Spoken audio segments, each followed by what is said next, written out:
Bonjour et bienvenue à l'émission Horizon. La Corporation de développement communautaire de l'érable est fière de vous présenter cette série de 5 émissions portant sur la transformation sociale.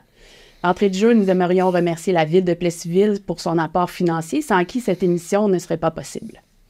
L'émission Horizon, c'est de mettre en lumière et en valeur l'expertise collective de transformation sociale. C'est donc un processus de changement systémique intentionnel qui traite les symptômes, mais aussi les causes profondes des inégalités. Tout cela dans un but, entre autres, d'améliorer les conditions de vie des gens dans une perspective de justice sociale et d'inclusion. Alors aujourd'hui, à l'émission portant sur la transformation sociale dans les entreprises, nous recevons 3 invités. Tout d'abord, je vous présente Mme Mélanie Girard, docteure en médecine vétérinaire à la Clinique vétérinaire de l'érable. Bienvenue. Bonjour Caroline. Et M. Christian Gosselin, président du groupe Christian Gosselin. Bienvenue. Bonjour Caroline, merci. Alors, vous avez des très beaux projets dans vos entreprises. Parlez-moi peut-être au départ comment c'est passé, comment est venue l'idée, comment est arrivé ce déploiement de projets dans votre entreprise. Nous, on a décidé par la suite, après avoir constaté dans notre entreprise qu'on manquait de main-d'œuvre. On avait toujours la même méthode de recrutement qui était de chercher un plombier qui était déjà un plombier. Je suis entrepreneur en plomberie, en ventilation, en climatisation. Puis au niveau de la main-d'œuvre, c'est très compliqué. Donc on avait de la misère à recruter de la main-d'œuvre. Quand on recrutait la main-d'œuvre, c'était la main-d'œuvre qui était déjà formée, qu'il fallait reformer à la méthode de notre entreprise. C'était un peu plus compliqué. Puis il y a beaucoup de maraudage. Les employés restent, repartent, sont habitués ailleurs, il manque un petit peu de travail. On a essayé de fidéliser notre entreprise à nos employés à notre entreprise. On a pris la méthode, nous autres, on a décidé d'aller dans les écoles, rencontrer les enfants en secondaire 4 avant qu'ils s'inscrivent à leur cours choisir leur métier en secondaire 5. Par la suite, suivre leur cours de DEP en plomberie ou en ventilation, tout ça. On allait présenter notre entreprise. Mm-hmm. C'était quoi un plombier, c'est quoi puis on offrait un stage. Ils viennent avec nous en stage 2 jours, puis nous on choisit dans les 10 ou 15 stagiaires qui s'inscrivent au cours, pas au cours mais au stage en fait. On en choisit là-dedans 2 à la fin, ou on n'en choisit pas du tout de l'année. Certaines années qu'on n'en choisit pas du tout parce qu'on n'a pas choisi, on n'a pas rencontré les candidats qu'on avait besoin. OK. Donc, au départ, c'était vraiment votre problématique de pénurie de main-d'œuvre, finalement. Exactement. Mais qui, en même temps, de susciter un peu cet intérêt-là pour les métiers de plomberie et ventilation. Exact. Okay. Les gens ne savent pas trop quoi faire. On leur propose nos métiers, c'est ça. On arrivait avec un PowerPoint et on montrait des images. Un plombier fait ça.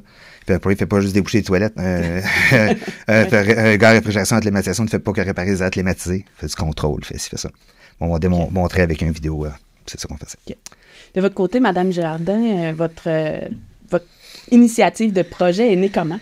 Dans le fond, l'initiative est partie d'une amie, d'une maman que sa fille est l'amie de ma fille. Puis en allant voir les parties de soccer de nos enfants, on discutait assise sur le banc. Puis elle me dit, là, cette année, je vais être à Polyvalente avec les enfants qui ont une déficience intellectuelle, physique, là, dans la classe des débrouillards. Puis j'aimerais ça faire des stages en entreprise. Tu sais, j'aimerais ça aller aider des entreprises à faire des tâches simples que les étudiants pourraient faire pour les sortir de l'école, pour changer leur quotidien, pour leur amener du nouveau.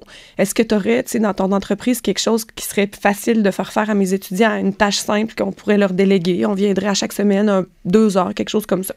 Fait que je lui ai répondu, je vais vérifier, tu sais, si j'aurais pas quelque chose qui pourrait être facilement fait, si j'aurais l'espace pour les accueillir. Fait que finalement, en consultant mon équipe, mes associés, puis tout ça, on a été d'accord de les faire venir à chaque semaine. Fait qu'il y a 2 étudiants qui viennent avec leur accompagnateur ou accompagnatrice effectuer du pliage de linge. Ils enlèvent les poils qu'il y a sur les champs de chirurgie, puis tout ça pour un petit peu avancer le travail. Puis en même temps, sont comme immergés dans notre clinique avec nos employés, ils voient des animaux, ça change leur journée. Fait que l'initiative est vraiment venue de l'extérieur. Ils nous ont approchés pour savoir si on avait le temps, l'énergie, l'espace, puis les tâches qui pourraient être effectuées par eux. Fait que ça a été vraiment fait simplement de cette façon-là. En même temps, comme on se disait un peu avant l'émission, C'est vous avez dit oui aussi. La transformation sociale, des fois, ça vient juste par répondre oui à quelqu'un qui nous propose quelque chose. Oui, c'est vrai. Ça s'initie Ben, comme ça. je pense qu'à la base, on était quand même sensible à des fois faire une différence dans notre communauté. Puis, tu sais, de savoir que c'est des enfants, des élèves, des étudiants de notre région. Tu sais, des fois, on connaît les parents, des fois, on connaît les grands-parents.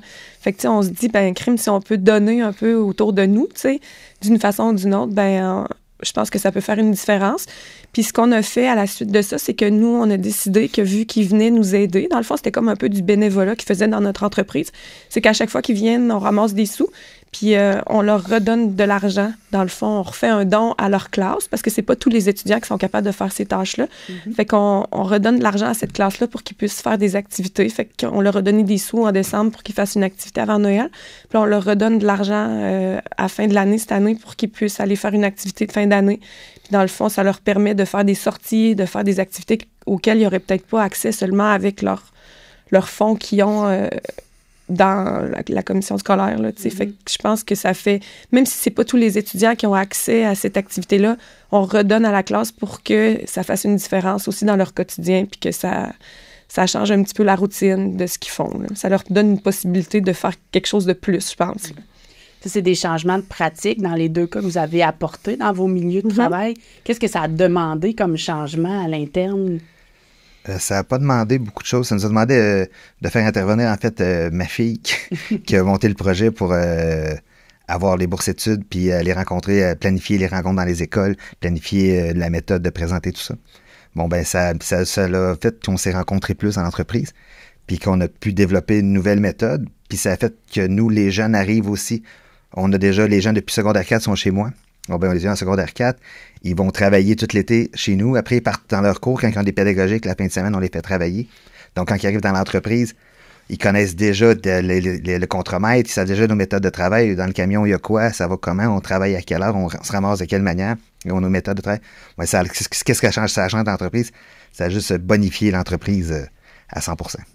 Puis de quelle manière ça a bonifié l'entreprise? Oui, il y a un apport de main-d'œuvre, mais... C'est qu'on n'a pas à corriger des traits de caractère que quelqu'un aurait développé dans une autre entreprise. Personne n'a la même entreprise dans son... mon entreprise de plomberie, c'est pas la même que le voisin. Moi, on a des liens familiaux avec nous. On connaît bien nos employés, on prend soin de notre monde, puis on a des méthodes qui sont très familiales chez nous. La famille est impliquée dans l'entreprise. Bon, ben, d'avoir des jeunes qui arrivent jeunes dans notre entreprise, connaissent notre pattern, puis sont élevés avec nous autres, bon, ben, on a une continuité. Moi, je suis au courant de ce qui se passe dans la vie de mes employés. Là, on n'est pas... ils ne rentrent pas le matin puis s'en va le soir. Là. Je rencontre, salut, comment ça va? J'étais allé en Floride, j'ai vu ma tante, j'ai une de mes sœurs qui est décédée. Mon fils a joué au camp en fin de semaine. On se rencontre, on a un lien qui est très, très serré. Puis ce qui fait que les jeunes arrivent dans l'équipe, bon, ben, ils sont habitués comme ça. Ils ne se sentent pas attaqués ou il n'y a pas un changement drastique de comme pourquoi ils me parlent, pourquoi ils me demandent comment ça va. Ils sont habitués de vivre dans notre système. Il y a une communauté, une famille qui... Une famille, c'est ça. En étant plus jeune, en arrivant ils sont à notre manière, puis ils savent comment on fonctionne, puis c'est plus facile. D'accord. De votre côté, est-ce qu'il y a eu des changements à faire au niveau des pratiques, de l'accueil? Bien, en fait, au départ, c'est moi qui m'occupais du projet, mais étant donné que je suis pas là quand les étudiants viennent, bien, il a fallu que je trouve quelqu'un dans l'équipe qui voulait s'occuper d'eux. Fait que j'ai délégué José Lachance à s'occuper de ces étudiants-là, puis de les intégrer, de leur trouver une place où accomplir leurs tâches. Fait que José... les étudiantes, ils viennent le jeudi, fait que le mercredi, c'est sûr que José donne une go sur le lavage pour qu'il y ait de l'ouvrage à faire le jeudi, puis elle les accueille, puis tout ça, elle leur a trouvé une place. En même temps, au niveau de l'équipe, ce que ça a changé, c'est que ça crée comme un petit dynamisme. Là. Ils sont contents que quand ils viennent, maintenant, ils sont informés c'était quand les dates d'anniversaire des étudiantes qui viennent.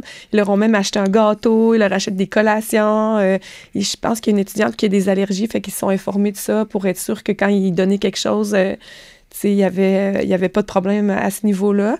Ils leur donnent un chocolat chaud. Fait qu'on dirait que toute l'équipe est vraiment contente d'accueillir les étudiants avec leur monitrice. Puis je pense que ça donne de la joie à l'équipe, autant aux étudiants qu'à notre équipe aussi. Là, ça leur permet de créer quelque chose de socialement différent. Puis ça change le quotidien aussi dans notre travail chez nous. Là. Puis en même temps, ben si... on sait que les étudiants, ils viennent, puis on avait besoin d'amener notre chien à la clinique, ou des fois, on les amène, puis on est content parce que eux, ils sont contents de voir notre animal, puis tu sais, ils n'ont pas tant de contact avec les animaux des clients, mais des fois, c'est les employés qui amènent leurs animaux, fait qu'eux autres, ça leur change aussi, ça. Fait que je pense que ça a amené vraiment du bonheur à tout le monde, là, autant dans notre équipe que pour les étudiants. Je pense que c'est ça qui en ressort, là, tu sais, de dire crime, ça leur fait du bien de venir, mais nous aussi, dans le fond, c'est comme s'ils nous redonnent un petit peu ce que nous, on leur apporte, je pense. Là. Donc, dans les deux cas, vous avez vraiment mis des pratiques d'inclusion, un peu de bienveillance aussi à travers tout ça pour inclure les personnes, changer vos pratiques, tu sais, vous parlez de communauté, de famille, là, que ça a créé à l'interne, mais en même temps, tu sais, des fois, c'est dur de rentrer dans une communauté qui est serrée, qui se connaît bien, donc d'ouvrir aussi pour être inclusif dans les démarches. Donc, il y a quand même cette transformation sociale-là à l'intérieur de vos pratiques aussi à l'interne. Absolument, absolument. Il y a aussi l'ouverture des enseignants. On va dans les écoles, mais sans les enseignants, il faut que les enseignants acceptent qu'on est dans leur classe. C'est pas tous les enseignants qui disent « Moi, je veux quelqu'un dans ma classe qui va venir une demi-heure, prendre mon temps de cours pour présenter. Il faut qu'ils croient en nous autres. » Tout ça, les enseignants sont très, très disponibles puis qui ont à cœur la réussite de leurs élèves. Ceux qui voient bien que ce qu'on fait, c'est pour le bien de tout le monde. Là. Bon, ben, c'est ça. On est chanceux d'avoir ces gens-là avec nous. Justement, dans vos actions, M. Gosselin, vous êtes un peu, vous avez un pied dans la réussite éducative, en ce sens où, avec les bourses d'études, vous encouragez les jeunes à poursuivre leurs études, justement, mais aussi à s'impliquer dans la communauté et à pratiquer des activités sportives. C'est pas juste répondre à un besoin de main-d'œuvre pour vous, mais vous avez aussi cette empreinte communautaire-là qui est importante dans le projet. Oui, absolument, absolument. Bon, on s'implique beaucoup dans les écoles pour le hockey, puis le sport. En fait, le sport en général. Je ne pourrais pas dire les implications dans tout ce que je pense qu'on a, les pionniers à Plessisville. On s'implique avec les Phoenix, puis à Sherbrooke. On a plusieurs succursales, en fait. Puis on s'implique beaucoup dans le sport, en fait, puis dans la jeunesse, dans la réussite de la jeunesse, puis dans les écoles, absolument. Puis au final, qu'est-ce que vous trouvez que ça a changé, peut-être chez vous, peut-être chez vos équipes, les membres de vos équipes? On a glissé un petit peu tantôt que ça changeait des journées, des personnes qui viennent... est-ce que vous avez remarqué d'autres changements dans votre organisation? Absolument. Nous, en fait, ça l'a vraiment juste fait du bon, comme je te disais tantôt. Nous, ça l'amène que du bon. Le bon, il s'en vient, on est au temps où on a besoin de la nouvelle main-d'œuvre. Ça enlève le stress. Bon, on sait que Gab s'en vient, Antoine s'en vient. On les connaît depuis un an. Ça crée de la stabilité, puis il n'y a pas de stress. Alors là, j'ai un nouvel apprenti qui arrive, qui sort de l'école. Je le connais pas. Là, il faut falloir que je lui montre tout son travail. Nous, tout ce qu'on a fait en amont ou en aval, bien, tout ce qu'on a fait a toujours bien fait. Les jours, on arrive avec une situation qui est très calme. Ça amène beaucoup de sérénité à l'entreprise. Puis aux gens avec qui on travaillait, les gens, au lieu de dire j'ai un stress à quand la main-d'œuvre va arriver, quand l'apprenti va arriver, bien là, c'est plus... J'ai un besoin, j'ai hâte que Gabriel soit là, j'ai hâte qu'Antoine soit là, j'ai hâte que Frédéric soit là, j'ai hâte que la personne qui va travailler avec moi s'en vienne parce que ça fait un an que je l'attends, on l'a formé, il est prêt, il est à maturité presque déjà à travailler. Bon, mais c'est vraiment motivant pour tout le monde. Ça n'a pas changé. Ce que ça a changé, c'est toujours été positif. Là. Okay. Très, très positif. Je pense que dans notre entreprise, ce que ça a changé, c'est que peut-être qu'on était moins sensible un peu à la communauté avant. Tu sais, on faisait notre travail, on faisait ce qu'on avait à faire au niveau des animaux, de la clientèle, puis tout ça, mais maintenant, ça a comme un petit peu ouvert notre esprit à la communauté, justement. Tu sais, comme tantôt, on discutait, bien, on a même parlé que peut-être dans l'avenir, on pourrait peut-être ouvrir un poste, tu sais, pour engager quelqu'un qui a une déficience ou pour nous aider. Tu sais, ça pourrait peut être une façon de faire une différence, tu sais, que quand ils vont être un petit peu plus âgés, vu qu'à partir de 21 ans, tu sais, ils sont plus accompagnés par la polyvalente. On avait déjà discuté de ça, tu sais, que ça pourrait être une possibilité d'ouvrir un poste quelques matins par semaine ou à la convenance de l'étudiant puis ses parents, tu sais, pour aider notre entreprise puis créer une ambiance différente, tu sais, de faire une différence dans ta communauté d'une façon ou d'une autre, mais ça pourrait être peut-être une façon qu'on aurait de le faire, là. Fait que je pense que ça ouvre vraiment notre esprit, tu sais, à dire de quelle façon on peut faire une différence pour ces gens-là, pour ces familles-là, tu sais, les valoriser aussi, parce que je pense que faire des tâches comme ça dans une entreprise, ça valorise les gens. Tu leur trouves une tâche simple, mais en même temps, ils se sentent... ils s'accomplissent là, dans une entreprise. Puis aussi, je pense qu'ils ont quand même un sentiment d'appartenance aussi après avec cette entreprise-là. Fait que je pense que c'est peut-être de cette façon-là que ça ferait une différence chez nous. Ça les aide, en fait, dans la transformation sociale. On parle souvent que l'objectif, c'est aussi chez les personnes de prendre du pouvoir sur leur vie de différentes manières. Mais donc, entre autres, ça amène aussi cet aspect-là pour les personnes, pour... un peu d'autonomie, peut-être, exactement, aussi. De l'isolement aussi, c'est de se rendre à la clinique chaque semaine, puis d'aller rencontrer ses collègues. Créer des contacts, ils font partie de l'équipe aussi, tout à fait. Au final. Oui, c'est ça. Donc, un des points positifs, c'est aussi la rétention des jeunes dans la région, notamment chez vous, M. Gosselin. Oui. Ben, en fait, en créant une fidélisation des jeunes en les mettant dans notre entreprise avant d'avoir leur travail, avant l'école, ça fait qu'ils restent avec nous autres, ils sont chez nous, ils restent dans l'entreprise.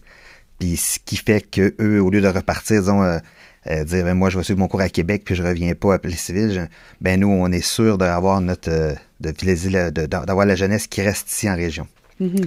Parce que c'est un des défis. On sait que quand les jeunes vont étudier à l'extérieur, souvent ils rencontrent quelqu'un ou ils trouvent un travail dans cet endroit de formation puis ils reviennent pas nécessairement en région. Exactement. Bon, en prenant notre méthode, en allant chercher avant leur cours, puis on leur donnant une bourse d'études qui leur promet 2000 heures de travail après aussi. Mm-hmm. Bon, on est sûr d'avoir la personne revient chez nous, dans notre région, pour travailler. De votre côté, est-ce que ça a un impact sur la rétention dans l'équipe de travail où il y a des gens qui ont développé un plus grand sentiment d'appartenance, peut-être avec cette nouveauté dans leur équipe de travail? Bien, c'est sûr, vu que le projet est quand même nouveau, c'est seulement depuis décembre l'an passé qu'on a ça, fait que j'ai peut-être pas encore mesuré l'impact de ça, mais c'est sûr que quand il y a de l'action, de l'activité, des choses nouvelles dans les entreprises, je pense que les employés ont tendance à plus rester parce que je pense que maintenant...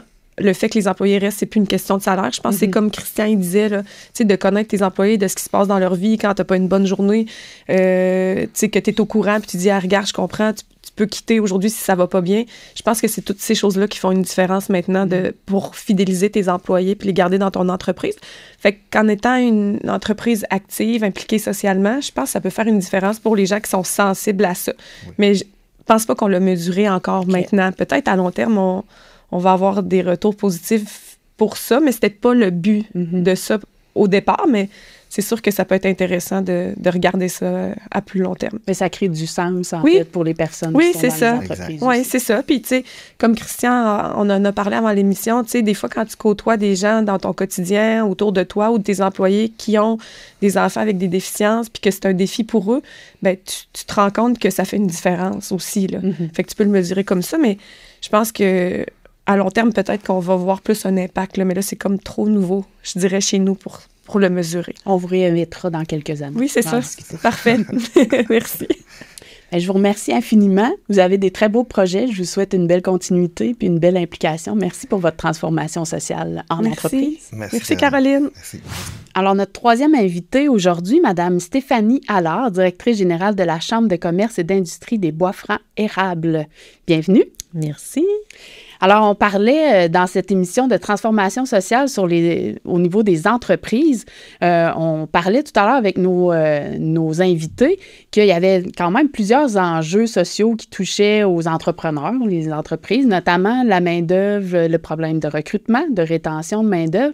Comment ça se traduit un peu, tous ces changements-là sociaux au niveau des entreprises? Pas nécessairement des exemples précis, mais d'avoir, tu sais, qu'est-ce qu'il y a comme difficulté ou comme enjeu chez les entreprises? Bien, c'est sûr, la pénurie de main-d'œuvre, comme tu mentionnais, Caroline, c'est quelque chose qui est très, très présent, qui l'était avant la pandémie, qui l'est encore là. Et puis, je dirais que les besoins aussi ont changé. Quand on parle de besoins, c'est bon, oui, il y a le côté innovation, où est-ce que oui, ça va prendre d'innovation dans les entreprises, ça prend des personnes qualifiées, mais il va rester aussi la main-d'œuvre qu'on a besoin, là, tu sais, vraiment dans tous les secteurs. Puis cette main-d'œuvre-là, bien, ça va aussi par des gens qui vont être parfois différents, qui va avoir des gens qui vont avoir besoin d'être formés, tout ça, mais d'être inclusifs aussi dans tous les secteurs, parce qu'on a besoin de ces personnes-là, puis ça permet de développer aussi l'esprit d'équipe, puis aussi l'appartenance à l'entreprise. Donc, oui, il y a des gros défis, mais on est là pour évoluer. Puis on voit une belle ouverture dans les entreprises, que ce soit manufacturiers, commerciaux, dans vraiment tous les secteurs, on voit qu'il y a une belle ouverture. Est-ce qu'on peut dire que oui, ça vient de la COVID? On ne sait pas, là, mais cette belle ouverture-là a pris place, puis c'est le fun de voir ça. Puis est-ce que, dans le fond, on voit aussi que les entreprises sont, ou peut-être qu'ils en faisaient déjà, évidemment, mais qu'ils le valorisent davantage. On a toute la question de la marque employeur derrière ça, mais toute la notion des entreprises socialement responsables, on dirait qu'il y a comme une augmentation de ce genre d'implication dans les communautés. On sait qu'ils étaient déjà présents, mais on dirait que c'est davantage valorisé. Est-ce que vous ressentez ça aussi à la Chambre de commerce? Oui, tu as vraiment raison. Puis les gens sont fiers, autant pour la marque employeur, autant pour l'équipe de travail qui est là en place, sont fiers de les intégrer. Puis, ça amène aussi une belle couleur. Tu sais, on appelle les gens à venir dans notre région. Bien, c'est quoi notre région? Est-ce que c'est d'être inclusif, développement durable, tout ça? Tu sais, on voit qu'il y a une belle énergie qui s'installe comme ça. Puis oui, on est fiers de les mettre de l'avant, on est fiers de les inclure aussi, puis d'en faire la promotion. On parle souvent avec la pénurie de main-d'œuvre, notamment de la question de l'immigration. Ça aussi, dans les territoires, de toute façon, que ce ne soit pas juste en entreprise, mais on reçoit des réfugiés pris en charge par l'État, notamment. C'est la question d'inclusion dans les entreprises, justement, comment ça peut se vivre, par exemple? Est-ce que vous voyez que les entreprises prennent davantage soin de préparer les équipes de travail déjà en place, les communautés, pour justement mieux accueillir les personnes? Est-ce que vous voyez qu'il y a une amélioration peut-être des pratiques dans cette transformation sociale-là? Ah oui, je dirais depuis 2 ans, là, une grande amélioration. On est mieux préparé, on est mieux outillé aussi. Puis c'est de faire des activités avec le reste de l'équipe, les inclure dans le bénévolat aussi pour que les gens se sentent vraiment intégrés, qu'ils puissent faire leurs racines. Parce que c'est pas évident quand tu quittes un pays, tu n'as aucune racine ici, tu n'as pas personne pour te référer. Donc, vraiment des inclure, mais dans plein d'activités, pas juste seulement au travail. Puis il y a aussi des organismes qui ont été en place ou des entreprises qui sont là pour aider justement à les intégrer, que ce soit la francisation aussi qui est demandée, mais une belle inclusion, puis de prendre le temps aussi, de prendre le temps de les inclure, puis de créer un noyau avec eux.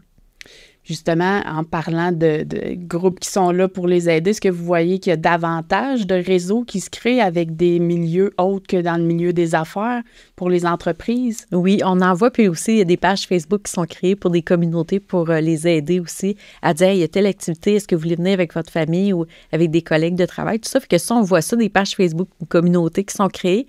Puis aussi, avec d'autres organismes, comme tu dis, aussi comme par la Chambre de commerce, on va avoir des actions avec la Fédération des chambres de commerce pour justement faire la promotion. Comment on peut mieux les intégrer, des partages ensemble d'entreprises. Moi, j'ai fait telle pratique, moi, j'ai fait telle chose, j'ai vécu telle problématique, comment je peux avoir des solutions. Donc, on voit là, que le mouvement est en train de se créer pour échanger justement sur les pratiques. Puis tout le monde va être gagnant, là. Effectivement. Au niveau, par exemple, des problématiques qui sont soulevées socialement, de l'analphabétisme fonctionnel qui est quand même élevé au Québec, ou d'autres divers problèmes familiaux, où on voit que la pandémie a quand même exacerbé certaines choses. Comment se retrouvent les entreprises à fonctionner un peu avec ces situations-là qui peut-être vivaient moins ou étaient moins interpellés, disons, par leur équipe de travail avant? Est-ce que vous voyez des changements ou des enjeux par rapport à ça dans ces... Je dirais, c'est un réflexe à cette heure d'aller voir qu'est-ce qui se fait dans le milieu. Tu sais, comme vous, exemple, là, l'organisme qui va dire, qui peut m'aider sur le territoire parce que j'ai peut-être pas les ressources. Oui, les ressources humaines sont très sollicitées, on le sait là, depuis quelques années, mais qui peut m'aider? Qui peut mieux m'outiller dans cette situation-là? Encore là, fait que votre place est très importante pour créer le lien de la communauté, mais avec le monde des affaires aussi. Il faut travailler vraiment en symbiose, tout le monde, puis c'est là, encore là, qu'on va être gagnant parce qu'avant, je dirais qu'on n'avait pas toujours le réflexe de penser, mais maintenant, c'est qui peut m'aider? J'ai vu telle problématique, qui peut m'aider dans ma situation? Donc, on crée davantage de réseaux. Ça transforme un peu, finalement, la façon peut-être d'approcher les problématiques qu'on peut vivre à l'intérieur. Travailler tout le monde ensemble, de se parler aussi sur le territoire. Qui fait quoi? Mais comment qu'on peut m'aider? Comment, moi, de l'autre côté, je peux aller aider après ça? Que c'est beau de voir ça, de tout le monde travaille ensemble. On sait que la Chambre de commerce, c'est un peu son rôle de les mettre en communauté, en maillage, les entreprises, mais est-ce que tous ces défis sociaux-là vous ont amené aussi des réflexions, des changements de pratiques à l'interne ou des nouveaux nouvelles activités que vous amenez? Je disais, notre calendrier qui va être bientôt là, pour la nouvelle année, on va avoir beaucoup de rencontres comme ça pour aider les ressources humaines, entre autres, puis travailler avec nos pairs, voir qu'est-ce qui se fait ailleurs pour pas dédoubler non plus. Vraiment travailler, comme on dit, en symbiose, tout ça, puis partager les bonnes pratiques. Ça vient de là aussi parce que des fois, on a des bonnes pratiques, des outils, on peut les partager, on en va tout être gagnant, tout ça. Alors, beaucoup de nouvelles activités qui vont voir le jour puis travailler avec nos pairs là, qui sont dans les ressources humaines. Excellent. Je vous remercie beaucoup. Merci beaucoup.